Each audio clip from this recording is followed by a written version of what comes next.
Eh, j'ai lu un truc. Ça s'appelle Fiers de payer, c'est riches qui veulent payer plus d'impôts. Et c'est un article écrit par Lauriane Cholez, publié le 18 janvier 2024 sur reporter.net.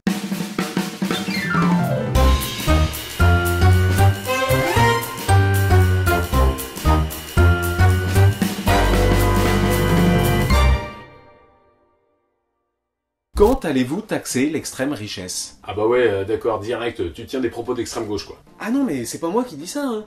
C'est 260 millionnaires et milliardaires de 17 pays différents qui ont rédigé une lettre ouverte à l'intention de nos dirigeants politiques présents à Davos la semaine dernière. À mon avis, ils sont pas bien nombreux à penser ça. Hein. Eh bien, détrompe-toi, car d'après un sondage réalisé par l'ONG Patriotic Millionaires, qui a interrogé 2300 millionnaires et milliardaires, 74% d'entre eux se disent favorables à une augmentation de l'impôt sur la fortune.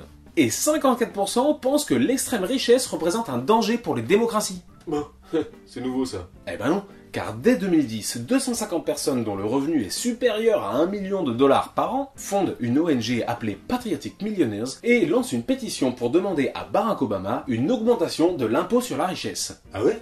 Et ça a donné quoi? À ton avis? Bah je sais pas, Barack Obama a augmenté les impôts? Eh ben non, ça n'a eu aucun effet. Ah bah, ils ont pas l'habitude alors forcément ça coince? Eh ben détrompe-toi, parce qu'entre 1930 et 1980, les ménages américains les plus aisés étaient soumis à un impôt sur le revenu de 70 à 94%. Ah ouais? Mais en 2013, on était descendu en dessous des 40%. Ouais, aux USA d'accord, et en Europe alors? Eh bien laisse-moi te parler de Marlène Engelhorn, une germano-autrichienne qui a récemment hérité de l'empire BASF. BASF, c'est le plus grand groupe chimique au monde, et son chiffre d'affaires en 2022 est estimé entre 83 et 87 milliards d'euros. Comme il n'y a pas de taxe sur les successions en Autriche, Marlène Engelhorn a décidé de tirer au sort 25 Autrichiens pour leur distribuer 90% de son héritage. Ce qui représente tout de même 25 millions d'euros. Et ils auront pour tâche de réfléchir à comment améliorer la redistribution de la richesse en Allemagne et en Autriche.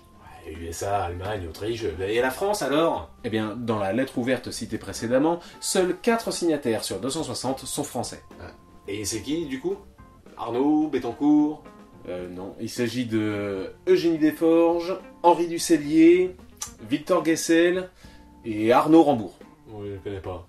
Bah, en même temps, si tu les taxes trop, les mecs ils vont fuir le pays quoi. Eh bien non, selon Alex Poidatz, le taux d'imposition est marginal dans les expatriations. Il y a même un rapport de la Cour des comptes qui montre que l'exil fiscal des contribuables soumis à l'ISF représente moins de 0,3% par an entre 2004 et 2014. Ouais, mais il n'y avait pas le ministre de l'économie qui disait l'année dernière...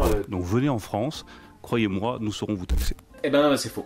Toujours selon Alex Poidatz, la France est un paradis fiscal pour milliardaires. D'ailleurs, d'après un rapport de l'Institut des politiques publiques de 2023, les 378 ménages les plus riches en France payent moins de 2% d'impôts. Ah!